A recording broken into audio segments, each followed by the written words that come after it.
ni umubyinnyi akaba n'umuririmbyikazi. Uyu nguyu uzwi ku izina rya Zuchu, uyu yatangiye umuziki mu gihugu cya Tanzania.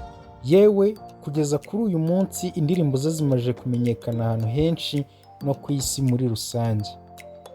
Zuchu wamaze imyaka 4 mu kigo cya Wasafi. Iki ni ikigo gitunganya ibijyanye n'umuziki mu gihugu cya Tanzania.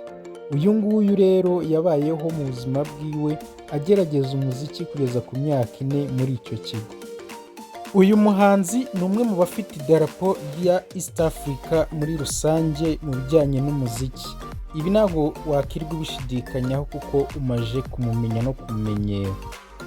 Umukobwa wavutse mu maraso yuzuye umuziki gusa, aho nyina umubyara uyu bita Khadija akora injyana ya trap yamenyekanye mu gihugu cya Tanzania. Iyi njyana akaba yimazemo imyaka 30 yose ayikora, kandi ni injyana ifite agaciro inakunzwe muri kiriya gihugu cya Tanzania. Ndagusuhuje. Mbere yuko dutangira wabarutse gukora subscribe kuri iyi YouTube channel Fungarase TV show. Uyu muhanzi Zuchu yavuzwe kenshi mu rukundo n'umuhanzi wo mu gihugu cya Tanzania uzwi cyane ku izina rya Diamond. Uyu muhanzi kazi ni umwe mu bafite ijwi ryihariye. Tugaruke mu kiganiro turebere hamwe ubuzima bw'uyu mukobwa umaze kuba icyamamare muri East Africa yewe no ku isi muri rusange. Muhaye ikaze mu kiganiro nk'ibisanzwe. Njyewe nitwa Mwizerwa Patrick, iyi ni Fungarase TV show. Twagiye. Ubusanzwe uyu mukobwa amazina ye bwite yitwa Zubra Othman Sud, akaba yaravutse itariki 22 z'ukwa 12 1993. Avukira mu kirwa cya Zanzibar. Ahangaha kandi hakaba ari mu gihugu cy'abaturanyi cya Tanzania.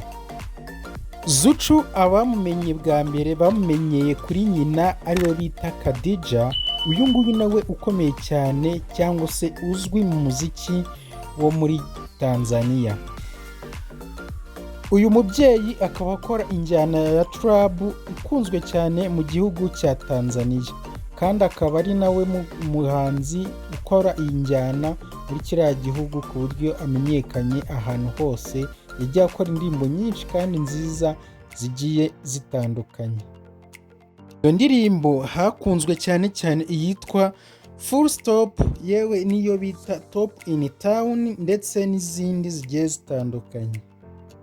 Mu kwezi kwa kabiri mu mwaka 2015 uyu mubyeyi w'umuhanzikazi yakoze indirimbo nziza yakunzwe na benshi, atumye twese mu Rwanda tumumenya, yitwa Nasema Nawe. Iyi ngiyi muzi ko neza yayikoranye n'umuhanzi Diamond wo mu gihugu cya Tanzania.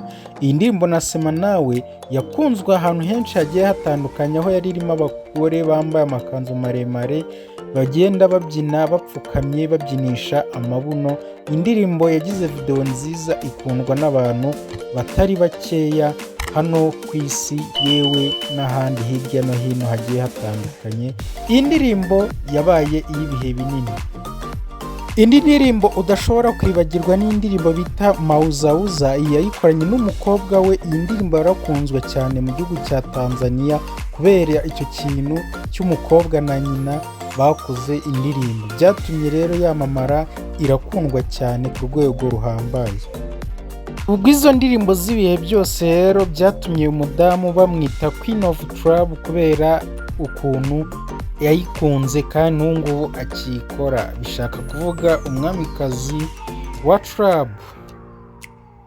Umubyeyi akundwa na benshi bagiye batandukanye, cyane cyane mu gihugu cya Tanzania, aho bavuga ko ari umubyeyi wisanzura cyane, uzi kubana, yewe ushobora kugira inama umuntu akaba yagera ku cyo yifuzaga kugeraho, kuko ari benshi yagiye afasha mu nama z'umuziki kandi bagatera imbere. Ise wa Zuchu akaba yitwa Othman Sud, akaba ari umwe mu bantu bandikiraga mama w'uyu mukobwa indirimbo. Nuko we wenda yaje kubivamo kubera yuko yari afite akazi ka gipolisi, akaba ariko yakomeje kwikorera ibyo mu muziki aba we abivuyemo. umukobwa Zucu yize amashuri ye abanza n'ayisumbuye muri Zanzibar ku kirwa cy'iwabo. Uyu mukobwa kaminuza akaba yarayize mu gihugu cy'Ubuhinde, gusa ariko bitangazwa ko yaje guhita ayivamo akiri mu mwaka wa mbere. Unabishatse wavuga ko uyu mukobwa atigeze yiga kaminuza kubera yuko uyu mukobwa yikandagijemo ibirenge gusa ahita ayivamo. Ushobora kwibaza uti uyu mukobwa ni gute yaje gutangira inzira y'ubuhanzi? Zucu yakunze umuziki akiri umwana mutoya cyane ko na nyina yari asanzwe ari umuririmbyi. Nk'uko twabibonye, nyina yari umuntu ukomeye mu gihugu cya Tanzania, byatumye rero Zucu nawe akura asa nkaho akunda umuziki cyane. Mu mwaka wa 2014 uyu mukobwa nibwo yaje kubwira nyina ko akunda umuziki kandi ashaka kuwukora ku buryo bwa kinyamwuga. Nyina nawe yamusabye yuko agomba kwiga kaminuza akayirangiza, yewe akabona kugaruka mu muziki, akanamufasha cyane guteza imbere umuziki wiwe. Uyu mukobwa nawe nuko yabigenjeje kuko yarabanjije ajya kwiga kaminuza mu gihugu cy'Ubuhinde nk'uko nyina yari yabimusabye. Gusa uyu mukobwa akigera mu gihugu cy'Ubuhinde mu mwaka we wa mbere, yageze gutya afata umwanzuro wo guhagarika amasomo ye akigarukira muri Tanzania kugira ngo akomeze kwikorera umuziki kuko yumvaga aricyo kintu ashyizeho umutima cyane. Umukobwa rero yavuze yuko atigeze yifuza kwiga mu Buhinde, yabeshyeho yuko yifuza kuza kwiga muri Tanzania kuko ariho yishakira. Ibi yabikoraga ari ukugira ngo abone uko agaruka mu gihugu cye cya Tanzania aze yikorere umuziki. Yagize ati, mama yabyemera cyangwa atabyemera ndatashye, ndagiye nkora umuziki ushobora gutuma mba umuririmbyikazi mpuzamahanga. Mu mwaka wa 2015 hakaba hari amarushanwa yateganyaga gufasha abahanzi b'Abanyafurika yitwaga Techno on the Stage. Aya ngaya akaba yarabashije kwitabira uyu muhanzi Zucu yari ayarimo. Uyu muhanzi yaragerageje rwose ku buryo bufatika, aho byamuteye n'imbaraga zo kumva ko agomba gukora umuziki wiwe nta mpungenge, nta kibazo na kimwe afite, kuko ntabwo yageze yitwara nabi. Nubwo atatwaye aya marushanwa nk'igihembo cy'umuhanzi wayatsindiye, ariko nibura yitwaye neza kuko yaje muri bamwe ba mbere bitwaye neza. Iyi rero yamuhaye motivasiyo yo gukunda umuziki kurushaho. Muri aya marushanwa wahitagamo indirimbo uzi neza z'abahanzi bagiye batandukanye, ukagenda uzisubiramo imbere y'akanama nkemurampaka yewe n'abandi bari bitabiriye iryo rushanwa, ukagenda uhabwa amanota bitewe n'uko witwaye. Uyu rero yitwaye neza ku buryo yagaragaye nk'umuntu ufite ejo hazaza. Ibi bikaba ari bimwe mu byagiye bimuha imbaraga n'ubushake bwo gukunda umuziki. Nyuma y'uko uyu mukobwa avuye muri ayo marushanwa, nibwo yaza akajya azenguruka amasitudiyo yo muri Kenya, muri Tanzania agiye atandukanye, aho yari ari kugenda ashakisha studio ishobora kumufasha guteza imbere umuziki wiwe, kuko arizo ngamba yaraje yiyemeje, yahisemo gukora umuziki bya kinyamwuga. Umukobwa yagiye akora amasitudiyo atandukanye, ariko izi ndirimbo zose yagiye akora nta kintu na kimwe zigeze zimugezaho kuko ntabwo zatumye amenyekana nk'uko yabishakaga. Gusa muri icyo gihe ntabwo yari azi ko azahura na Wasafi Label ikamugira icyamamare nk'iki turi kubona uyu munsi. Mama w'uyu mukobwa kandi nawe buriya ngo yifuzaga cyane ko uyu mukobwa we yatera imbere mu muziki, bidatewe n'uko nyina akora umuziki, ahubwo bitewe n'impano yiwe yamubonagamo cyangwa se yari afite. Nyina wa Zucu yakomeje avuga ati, njyewe nifuzaga ko umwana wanjye yakiyubakira amateka ye mu muziki bidaturutse yuko ari njyewe nyina. Ibi kandi koko niko byaje kugenda. Mu mpera z'umwaka w'ibihumbi 2016 nibwo uyu muhanzi Zuchu yahuye ku nshuro ya mbere n'umuhanzi w'icyamamare mu gihugu cya Tanzania witwa Diamond Platinum. Uko byagenze muri icyo gihe, nyina w'uyu mukobwa yari afitanye gahunda n'umuhanzi Diamond, cyane ko bari bamaranye umwaka bakoranye indirimbo.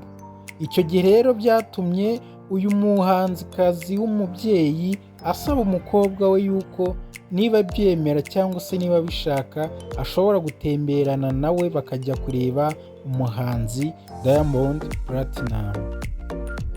Zuchu nawe atazuyaje yahise abyemera kuko nawe yari ari muri bamwe batarabona umuhanzi Diamond amaso ku maso, yahise abyemera vuba cyane. Aba ngaba bakigera kuri Wasafi Studio bahise bamumurikira Diamond bamubwira ati uyu ni umukobwa wanjye. Nyina wa Zuchu yahise abwira Diamond ati uyu mukobwa wanjye ni umuririmbyi mwiza kandi afite impano, ariko gusa akeneye umuntu ukomeye nkawe ushobora kumufasha guteza imbere impano ye akazavamo umuhanzi mwiza. Diamond nawe yagize ati nzabitekerezaho nta kibazo, nzaguha nyuma igisubizo. Nyuma y'igihe kitari kinini cyane Diamond yaje guhamagara nyina w'uyu mukobwa kuri telefone amubwira ati noneho ubu ngubu wazazana wa mukobwa wawe tugatangira gukorana, ariko akeneye kubanza agategurwa. Nyina yagize ati ibyo nta kibazo, icyo nkeneye ni uko azavamo umuhanzi cyangwa se umuririmbyi w'umwuga. Diamond yaramusubije ati ibyo byihorere, ibindi bisigaye tuzabikurikirana, cyane ko nabonye ari umukobwa ufite disipurine kandi impano ye biragaragara yuko ayifite, ati igisigaye ni ukumushyira ku murongo. Ubwo nyina wa Zuchu yari umuhanzi ukomeye mu gihugu cya Tanzania, yewe akaba yarakoranye n'indirimbo na Diamond, ntabwo ari byo byatumye Diamond yakira uyu mukobwa ngo amusinyishe amasezerano muri Wasafi. Bitewe n'ibiganiro bagiranye na Diamond yumvise icyifuzo cy'uyu mukobwa yewe n'icyifuzo cya nyina. Diamond ahitamo gufasha uyu mukobwa kugira ngo nawe azazamuke nk'uko abishaka, agere ku buhanzi yifuza bwiza bugezweho yifuza. Uyu mukobwa rero ntabwo ahise ahabwa amasezerano muri Wasafi Studio kuko yamaze imyaka 4 ari mu igeragezwa, bareba bamwigisha bamutoza iby'ubuhanzi cyangwa se iby'umuziki muri rusange. Ibi bintu byabangamiye umukobwa we biranamubabaza ku buryo byageze aho yumvaga ashobora kuva muri Wasafi yewe no mu muziki muri rusange. Byageze naho Diamond yamuhaga indirimbo zo kwandika yewe akanamuha kuziririmba, ariko n'ubundi bikanga, bazikoresha bagasanga bidakwiriye ko zajya hanze, izi ngizi zigapfa ubusa. Umukobwa bikamubabaza akabona yuko ashobora kuba ari kuvunikira ubusa. Gusa ibi byaramubabazaga cyane ko ngo no mu bitangazamakuru bya Wasafi cyangwa se mu bindi bikorwa hirya no hino cyangwa zisohoka zigiye no ku isoko, ibi bitashobokaga kuko zabaga zitaramera neza. Ariko icyifuzo cy'uyu mukobwa we yarakomeje aragerageza agishyiraho imbaraga. Uyu munsi nifuje ko twagarukira aha ngaha tugakomeza na part 2 y'iki kiganiro cyacu. Murakoze, murakarama. Yewe nk'ibisanzwe ni Mwizerwa Patrick. Iyi nayo ni Fungarase TV show, tukwibutsa gukora subscribe kugira ngo ujye ubasha kwakira ibindi biganiro byose tuzajya tukugezaho. Urakoze, urakarama.